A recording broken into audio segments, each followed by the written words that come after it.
I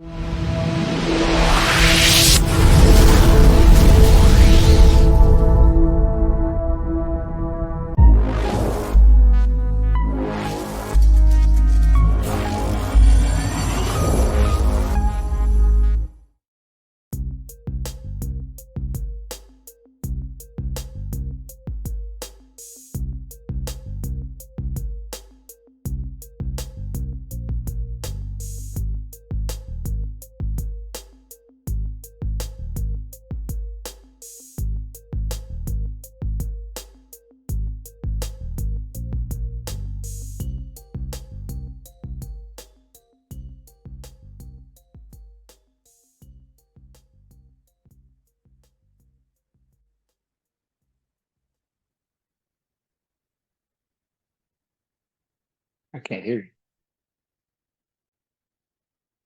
Ooh, that's why we do it live. Hey, I just want to say, hey, just want to say to everybody, happy Veterans Day to all my brothers and sisters in arms.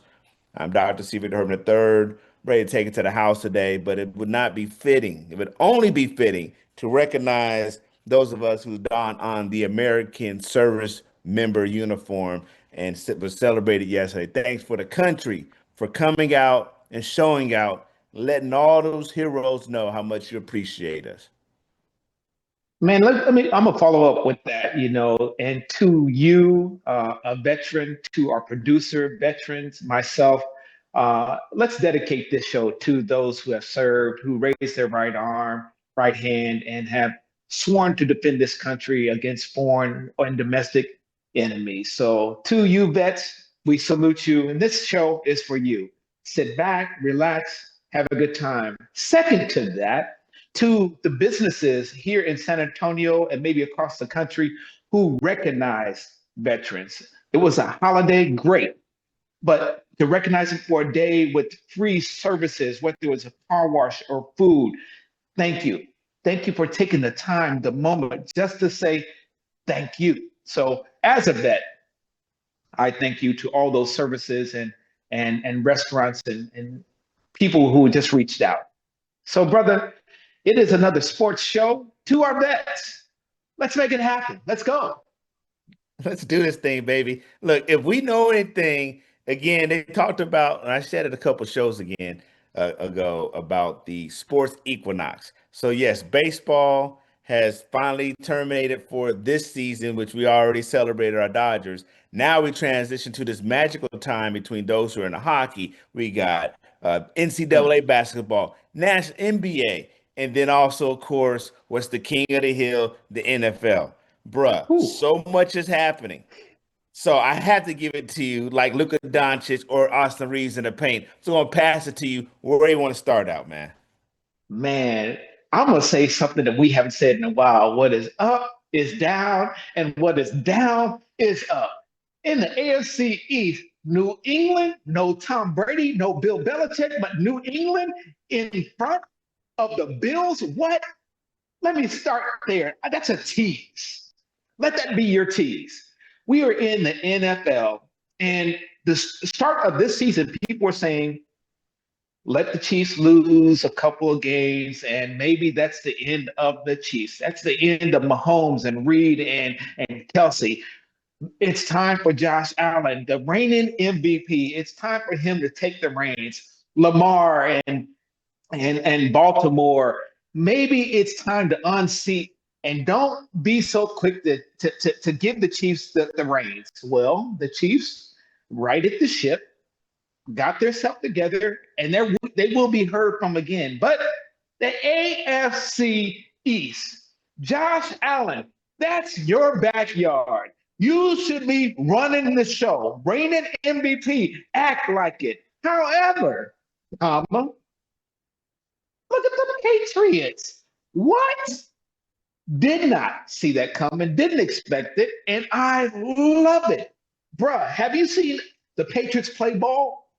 Well, I did. I have, I do. Why? Well, I got their defense on my fantasy team. And so I'm a little biased to what they're doing.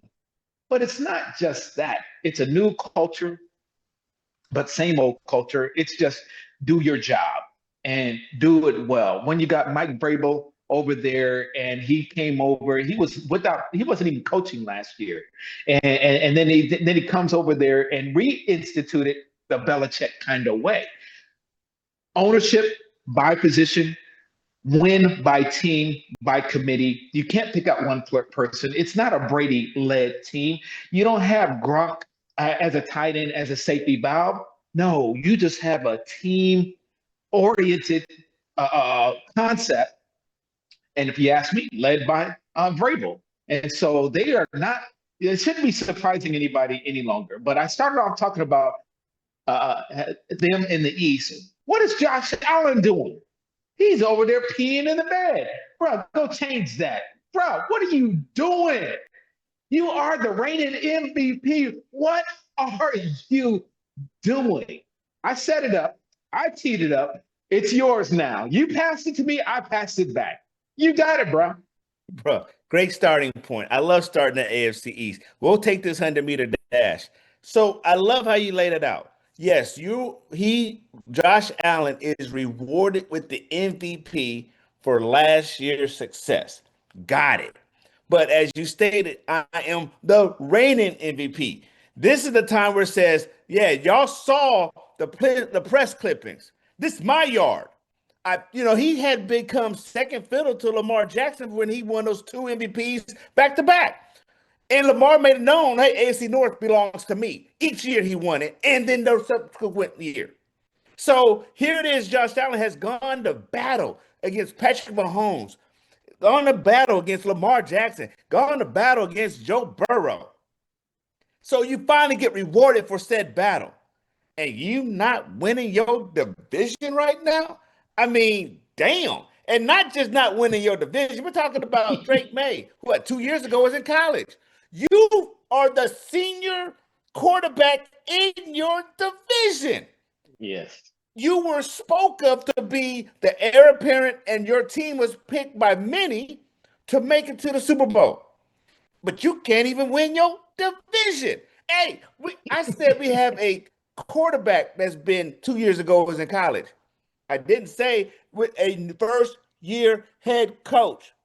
Yes. He's rebuilding the team. He is building the culture. Yes, he's a coach with experience with what he did in Tennessee. Then he took the year off, and this is the first time. Drake May was on someone's bench last year, and they're trying to figure out how to incorporate him into New England. So, damn, Josh, this is supposed to be a gimme year with the Jets in turmoil, new coach. So what's the difference? New coach in New York, new coach in New England. Boom. So that was supposed to be a gimme for him. Then you already got the dumpster fire that's happened in Miami. So automatic, you should have been knowing, look, this division belongs to me. So not only did he lose command of his division, but then he got mocked by the damn Miami Dolphins, whose coach is dangling by a thread. He's got gasoline draws dangling over a damn volcano with sulfur. Dude, you just saved his job. I mean, what the heck, bro? I mean, like, that's your division, man.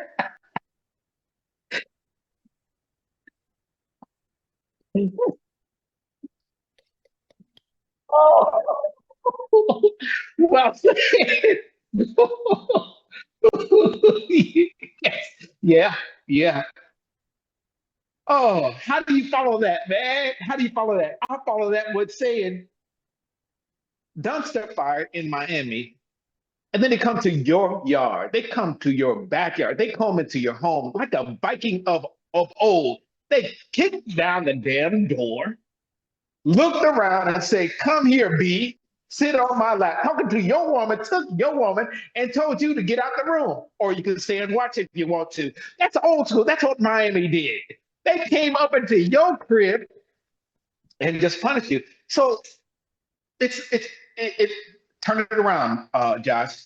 I mean, I was probably one of those who said, "Yeah, this is your division," and we predicted it. It's your division to lose. Don't lose it. Don't lose it. No, we got the Jets, we got New England, we got Miami. You're supposed to be better than this, and we expect that of a reigning MVP. We expect that of that because your body of work. So be that dude. Be that dude and act like that dude and lead your team to the promised land, at least win your division. And it's not enough just to win your division, but you got to go far and deep, a long run into the playoffs. Okay. That's what you're supposed to do. You got the personnel, you got the coach, you got tenure of a coach. So there's corporate knowledge. But I'm still scratching my head how we got here. I can see New England as a surprise. I can see that. I can see even Miami with their problems as a surprise in where they're at. And I'm surprised too of where Buffalo is. The Jets don't surprise me. They have been perennial weed dwellers, bottom dwellers. They won't be heard from anytime soon.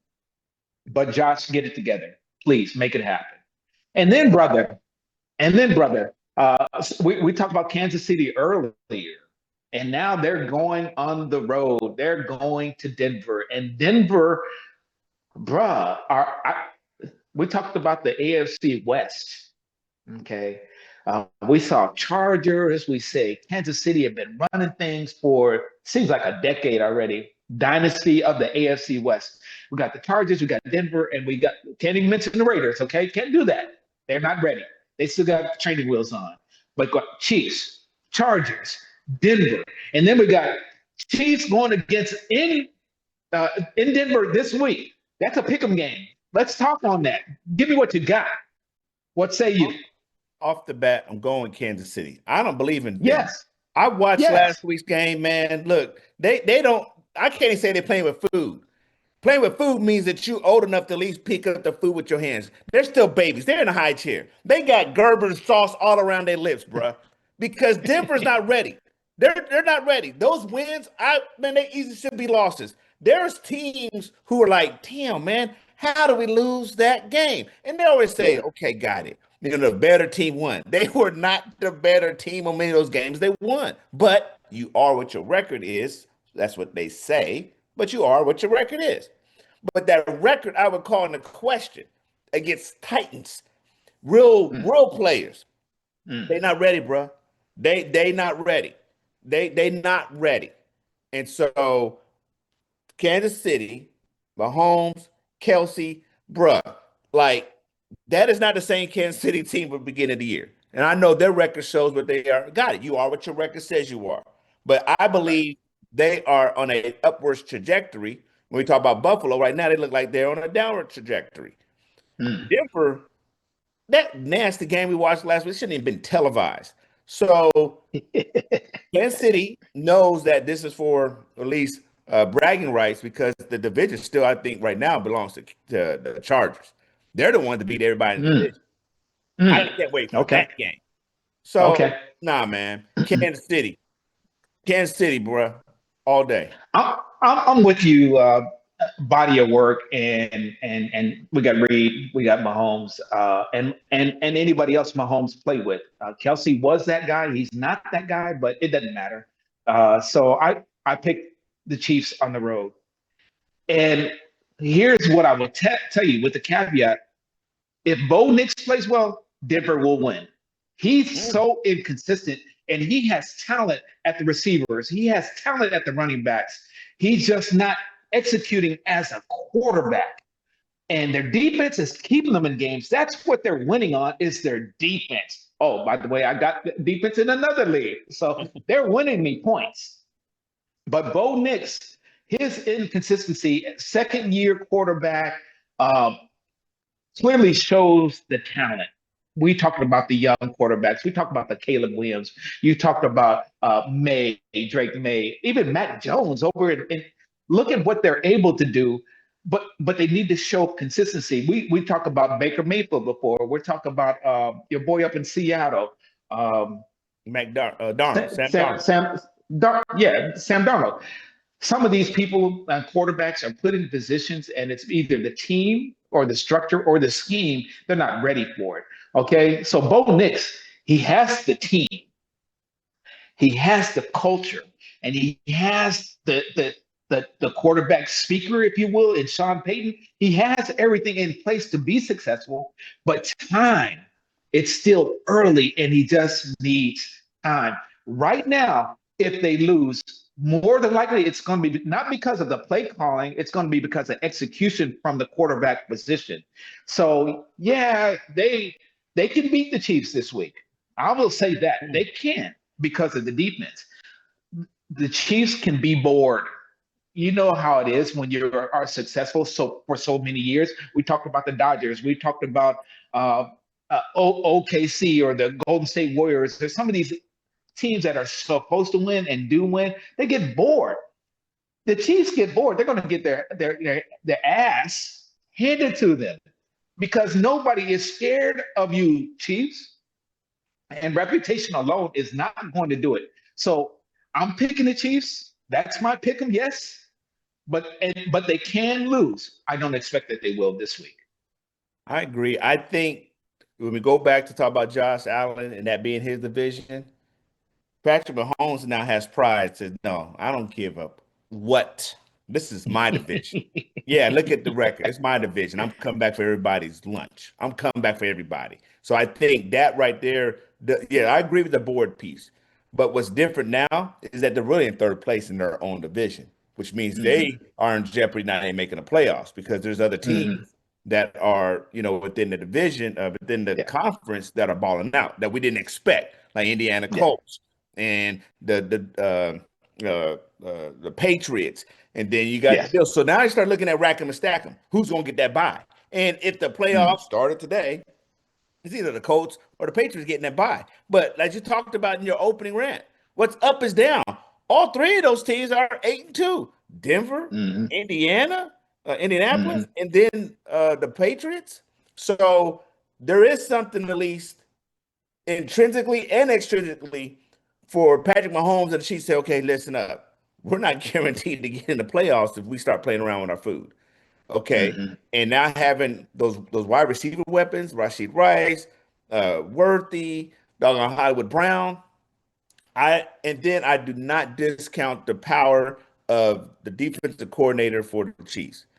Back Spagnuolo, oh yeah, he's got something for the young guy. So even if Bo plays his best and the Kansas City plays their best, I will not pick Denver on that because Kansas City doesn't have a lot to play for, and they're looking at postseason play. Okay, I like that. Another surprise, man. I just mentioned Sam Darnold. We're talking about the NFC West now because you and I were talking about either the 49ers or the Rams. Well, neither one of them is sitting on top of the NFC West. Seattle is doing the doggone thing with the reclamation project in Sam Darnold. Relatively new coach. I think he's a second-year coach, but what they are doing, wide receiver, and I can't get his name right to save my life, that came out of Ohio State. That boy is bad. Okay, so Sam Darnold has his receiver, he has the running back, and they got the defense. It reminds me of the Seattle of old. I'm not talking about old Seattle with Jim Zorn. I'm talking about, with Pete Carroll and the boys. I'm talking about, So they look good and they are well rounded. Offense, defense, special teams, they look good, man. And I will say, yes, it's a shock to me at their level of play and their level and how good they are as a team that I think we need to take notice. We need to watch them, bro. We need to put them on the radar. Hey, so that receiver's name, Jackson Smith and Jigba. Him. Oh, yes. Yes. Bad. Seems like his catch radius is what, there. He don't miss anything. I mean, he's just that good. And to be so young, to run such great routes, and to be so commanding and demanding at the same time in his position. Love him. Thank you, Steve. And so focusing on Seattle, what's interesting, so in the offseason, they've made some significant changes.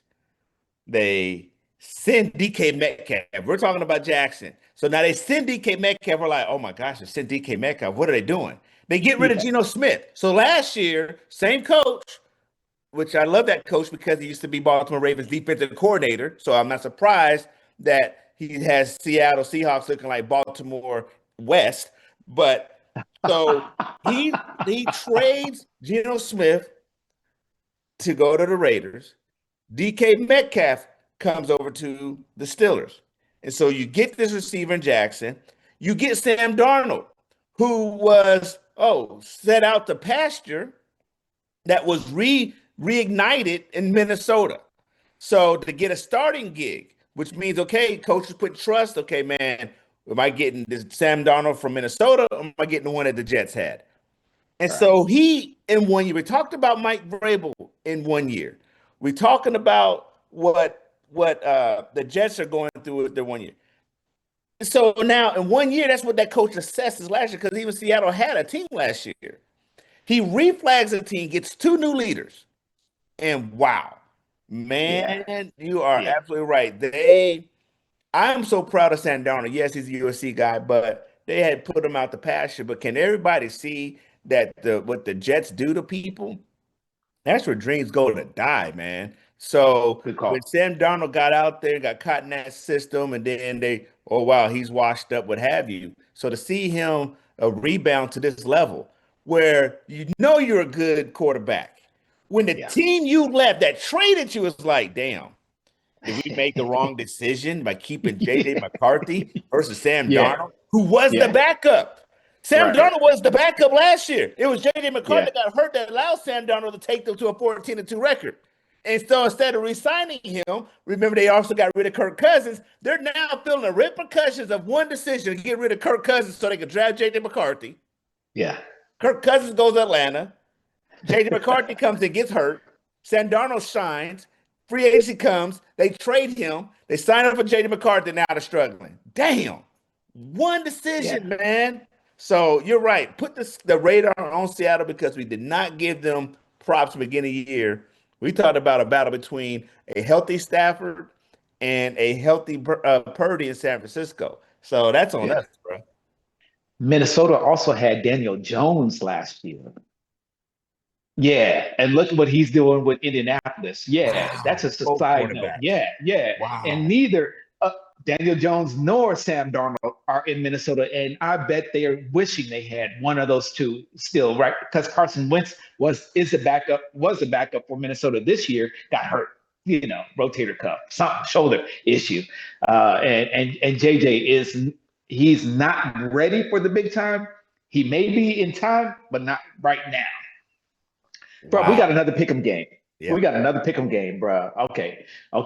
Eagles at home. That's already a mess. But we got Detroit going to Philadelphia. Where the coach said, I am going to call the offensive plays temporarily, maybe just for the moment. Maybe, they just kept scoring. He just had a little rhythm going. I love, and I mentioned it before, when the coach knows his personnel. We talk about Dave Roberts, how you know your personnel and you can push a button and all of a sudden it's what ignites them. I'm talking about Dave Roberts. Well, I'm talking about a coach for the Detroit Lions now. He decided to take a play calling duties last week and look at what they were able to do. We're talking about Jared Goff, still is quarterback, no sizzle, but all substance. We're still talking about Gibbs at running back he can score from anywhere on the field. Pass, run from the 10, from the 5, from the 15. It don't matter. He's got that kind of electricity. And then the receivers with Williams and what's your boy is St. Brown, I believe. Yeah. And then we got Montgomery so what am I saying? You're probably wondering, what am I saying? Detroit, with all these weapons going into Philadelphia, and Philadelphia got equal weapons. I just don't know where to go with this. This is a smorgasbord for the NFL fan. Are we going to get 2 30-point productions from each team, or is it going to be 0-0 at halftime like we had on Monday Night Football? What are we going to get? I'm excited, and I haven't picked it yet. I'll let you convince me which way to go. Talk to me. No, it is the matchup the people want because this could easily be the NFC Championship preview. Yes, no discounting to Seattle what they're bringing. No discount to that. But, bruh, I'm going to make this bold proclamation. Yes, I'm an NFL fan, and everybody knows the Ravens are my team, but I love the NFL. Man, if the Ravens don't make the Super Bowl, I am all in for Detroit. Like I fell in love with that culture, bro. Like I do like the Eagles. I enjoy the Eagles. My frat brother's a quarter. Man, but man, how can you not like because Detroit, I mean, it's already a blue collar town, but to me, when I think about it, like they just yeah, remind me of old school 80s yeah, football, bro. Just yeah. like we gonna come and bust your head in. Then how can you not love the coach? When you do Yes. the Dodger comparison, I'm like, do people hate the Dodgers? Like, do they? Because it doesn't seem like they're a hateable team, like somebody like the Yankees or the Boston Red Sox. Oh man, the evil empire. But like Mookie's a sweet, like he's a cool dude. Like these are people like Freddie, man. Like so when I look at Detroit, I'm like, yo, I want to play for that coach. Look, bust your shoulder and all, man. 49-year-old dad bod. Look, coach, what can I play? Look, Put me in. I will I will mess with Chad Hutchinson's cleats. Just let me play. I want to have a jersey. Just it can have 3 digits on the back. I don't care. I just want to be close. Yes, So, yes. bruh, like so to your point, man, I think this is going to be a great game. I could see a good slobber knocker. The kink in the armor, I believe the team that has the most issues right now that's not gelling is the Eagles, bro. That Antonio, that AJ Brown thing, man, still doesn't sit well. Yes, they're winning, but it seems like they're winning in spite of. And, bruh, I, how they You showed know up. what I said? Go ahead. You know what I say, man? Let's not even let the players play. Let the coaches just go at it. Because neither one of them give a damn, about what anybody else is saying. We got Sirianni and Dan Coleman. Let's just let them go. We'll pay to see that about this stuff, Yeah, Let them coaches go. yeah, yeah, yeah. It, it this should be because beginning of the season, everybody like, oh man, Detroit, who's Kansas City, because there's these losses. Man, when they ran through us, I'm like, okay, got it. Everybody gonna get their just due. And I think that because there's another thing that I see with Detroit. Yes, we talk about how Josh Allen needs to own a division. I don't see Philly still acting like they own this league. You are the Mm, reigning champs. But to me, Detroit plays with a chip as this to say, y'all got our championship. That was mm, ours. And we're gonna let you all know, and the whole NFC know, this conference is ours. We're not taking mm. anything for granted. We ain't taking Yeah, any prisoners because we yeah, know where we're supposed to be. And they're playing with not a Super Bowl hangover, not a, oh my gosh, we should have had it kind of like the Bills. No, we're playing to hurt people now. And I love that tenacity. Like they have not taken their foot off the gas, man. yeah, yeah. Oh, man, I went through the list of players, the personnel of the Lions. Look at the Eagles. Look what they got at the receiver position. With you got Smith and Brown. Look at the Saquon Barkley at the running back position, and then you got Jalen Hurts, who's not a Patrick Mahomes, but he's just a winner. And so their scheme, their team play, also how they're well. They really resemble their coach just as much as the Lions resemble their coach. And it's a no nonsense, really just I will win ugly. I will win pretty. I will do whatever it takes. Both of them, I see two really similar teams in a lot of ways. I think Goff is a better quarterback, but Goff is not as mobile as Hurts. So Hurts can extend plays, still got a decent arm, and can make plays downfield and with his feet. So it's really going to really be maybe who makes the most mistakes and who capitalizes on those mistakes. I don't know what the weather's going to be like, but Detroit, I don't think they care. I really don't think they care. You talk about the hangover, the Super Bowl hangover, could be, and we do know what happens after you win the Super Bowl or the big one. How there's a little bit of a malaise. You don't have that same intensity, that same fire, which makes me admire the Kobe Bryants and the Michael Jordans who can come back to back and back to back. And I just want to do it again and over again. The Mahomes who can go back to back. And so Um, it's hard to pick, but I am going to pick one. I'm going to pick Detroit. I'm a roll with Detroit, even on the road. I'm a roll with Detroit because I really can't stand anything in Philly, man. It's as simple as that. I can't stand the I can't stand the Flyers. I can't stand the Eagles. I can't stand the Phillies, and I can't stand the flag football team. So I don't give a damn. Anybody from Philly, nothing personal. Nothing personal, but I just can't roll with y'all. And so, kidding aside, I respect all things Philly because every time any team comes into Philadelphia or you guys are on the road, every Philly teams bring it every time. And so Detroit's going to have their hands full, but I'm picking Detroit. Yeah, yeah, I'm all with that. I'm all with that. What else we got on the menu, bro? Before we close this thing out. Well, we got our Lakers on the road tonight in OKC on ESPN. I'll be tuned in. They have done so well without LeBron. And you've seen in the chat, you've seen in the green room, it's a worthy topic. He comes back. LeBron comes back. Does he upset the apple cart? Does he upset the chemistry? Can he just assimilate? Can he just meld right into what they're doing? What are they doing? Well, Luka even has missed a couple of games. And what does that do? That means your boy Reeves, he's playing at an all-star level. So we got Luka and Reeves without LeBron having the Lakers as a top seed right now. It's early. It's early. Right now, as a top seed in the West, doing well. What happens when LeBron comes back? Bro, we might need 2 or 3 shows just for that topic alone. But what would you choose he do once he comes back? He's ramped up, he's ramping up, and he's been cleared to play. So this is what he wanted. When I say what he wanted, if he says I've been trying to pass the keys to the kingdom, and AD didn't want it. And we always talked about, okay, who's the guy? We gave Giannis a couple years ago the business. Man, you ain't the dude.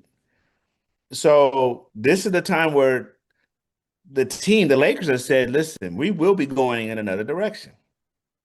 He didn't go pick up Luka. The Lakers picked up Luka. We know he went to go get AD, and AD didn't want the keys to the kingdom. So this is the part where successful organizations thrive.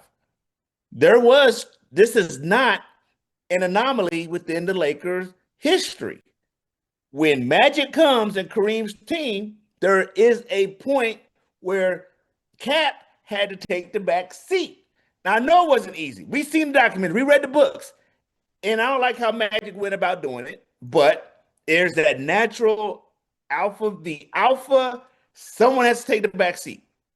And if we're going to win, so it takes a very engaged coach, a lot of arts and crafts with that, and the management and how they support that. Then we saw it when Kobe came in with Shaq's team, and they failed. They worked a little bit because it was still Shaq's team. When Kobe's like, hey, look, bro, you ain't cutting it like you're supposed to as the big alpha here. Why don't you be alpha B? I'm going to be alpha. And Shaq allowed his pride to get in the way and couldn't say, you know what, you're right, but I still don't agree how Kobe did it. And then Shaq bounced. So this is the third time we're talking about the last 40 years, the Lakers find themselves in this situation. Now, we always say, hey, LeBron ain't the true Laker. We went ahead and inherited him way after he'd already established himself as the mercenary. Okay, got it. But he's ours for the last 6 years. But now we went to go get Luka. And Luka said, look, I could play with him or not. Last year, y'all got me in the middle of the season. I was out of shape, whatever. I'm going off my championship hangover, and we still made the playoffs. But I had to play second field to LeBron because it was LeBron's team. Man, he had this off season. He's back. Luka saying it's my team. And not only that, bro, like you said, Reeves steps up. So if you told me last year, hey, guess what? Luka and LeBron will be out for about 2 weeks. In the first 10 games, what's our record? I'm like, man, I ain't watching no NBA on the East Coast, I'll tell you that much. To see that we're 8-2, it's like, yo, I have done some must-see TV and watch these games. Granted, they almost screwed that game against the closed that game out against the Spurs, but other than that, so that's showing our role players can play. I hope that LeBron is mature enough as he watches the succession plan to say, man, it ain't broke. How can I add to this so we ain't got to fix anything? Can he take the back seat? That's the apple cart that can be uprooted. Because if not, how does JJ Redick balance this? Because we talk about Pat Riley, we talk about Phil Jackson. This is JJ Redick's first true leadership test, man. Yeah. Because our team looks great, which does give me promise after LeBron finally goes off the greener pastures that, we got a baller. We got a baller that our team and that management can build around. You make good sense. And we have another model too that we could use. Let's talk about the model the Miami Heat had when Dwayne Wade and Chris Bosh went down there. They were just uber talented, uber stars. But you heard Dwayne say, I need to take the back seat. Dwayne said that. Dwayne is an all-star Hall of Famer. He was in the middle of his superpowers, but he said LeBron is the dude, and we will follow his lead. And look what they were able to do with their back-to-backs and reign. So that is maybe apple to oranges because we were going outside of the Laker. And your point was what the Lakers have done, and we've seen this before. But LeBron has been involved in this before. However, he didn't have to take a back seat. He saw his best friend admit to the world and God himself, I will take the back seat. Let LeBron take that template, that model, and I'm like you, take the back seat. We're not saying you have to take less shots. We're not saying you can't be almighty powerful or a closer. We're not saying that. What we're saying is the ball shouldn't get in your hands and it stick. That's what we're saying. The ball should start in Luka or Reeves' hand. If it comes to your hand, you can still be a playmaker. That's what we're saying. We're saying be the LeBron, but not be an old LeBron. Be a star in a role that's secondary, maybe in tertiary to Reeves / Luka. And just be ready to go. Do what you do. Be an alpha male, but know that there's a far superior alpha male out there. That would be Luka. The succession plan is in place. And whether you like it or not, Father Time, Charles Barkley always says it, and we all know it. Father Time does not lose, and you're losing to Father Time. But don't let Father Time also take, the physical prowess, the longevity, the endurance, the stamina. That's what Father Time takes, but don't let him take your brain or logic or smartness and thinking or what's best for the organization. Right now, we want you to do what's best for the organization and not LeBron. Damn, that's powerful. And that's why I use those examples, LeBron. How hard was you there with Laker lore right there? Talk to Cap. Hey, LeBron calls himself a basketball historian, aficionado, study of history. Well, you're part of one of the most historic franchises. So what benefit could it be to be able to talk to Kareem and ask the question, hey, how did you do this? You still played plus 40 plus. How did you do? How was it? Because we're not saying you got to be a role player, be on the bench. We're just saying you're not the first option. We're saying let the ball be in Luka's hands, and you can play. You played at all these Olympics. You played at all these All-Star games. Okay, can you learn from your peer in Dwayne Wade who said, "Hey, listen, this is how I did it, bro. Y'all have a chance to do something. Why not try it differently? Because that's a battle he won't win." The fans of LA have encapsulated it, has embraced Luka, and he has this stank on him now, man. Like, this is my team, this is my city. So it behooves LeBron to embrace the change is already in place. Get on the train, find your position, be the role player. He always said, even when he got Kevin Love and all this kind of, oh, I can play with it. Okay, let's show that. And that's Right. going to be the true test these next couple of weeks. Hey guys, question for you. I don't mean to jump in, but I don't think LeBron is going to be the problem. I think the issue the Lakers are going to have is, can JJ Redick manage this team? Yeah. I think that could be said too, as well as a lot of these players grew up watching LeBron and still may defer to LeBron instead of just play ball. And so it's going to be very dynamic. So yes, you make a good point. JJ as a manager, coach, what's best for the team, what's best for the situation. He's still got to manage egos as well, and he will be tested. Good call. Guys, we're at the end of the show, and we certainly want to hear what's on your mind. We started off the show talking about our vets. We, as vets, want to say thank you again. Whether you're serving now or have served formerly, thank you. Thank you again. If anything, know that you're entitled. Go to your VA. Go and get your checkups. Go get your what you deserve from a medical standpoint of your disability workup done. Okay. Know that mental health is important as much as your physical health. So you vets, go out there. I don't want to know or hear about a homeless vet when there's so much more that we can do for them. And if you know of a homeless vet, reach out to them, point them in the direction of the VA. There is a VA rep that will help them out, please. And so to our vets who have paid attention to this show, listen to the show, we salute you. I'm Dr. Timothy Hoover, and I'm out.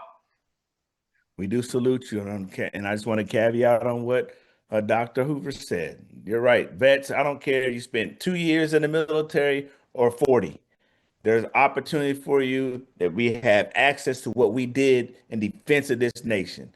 Allow the country to take care of you, and thank you for your service. See out your VA and get taken care of as needed. Listen, y'all. Hope y'all enjoyed this day as we celebrate those who wore that uniform. Enjoy it. Enjoy this weekend at All the Ball. Were we right on our projections? Were we right on our predictions? I'm Dr. Stephen DeHerman III. We'll talk about it next week. And I'm out.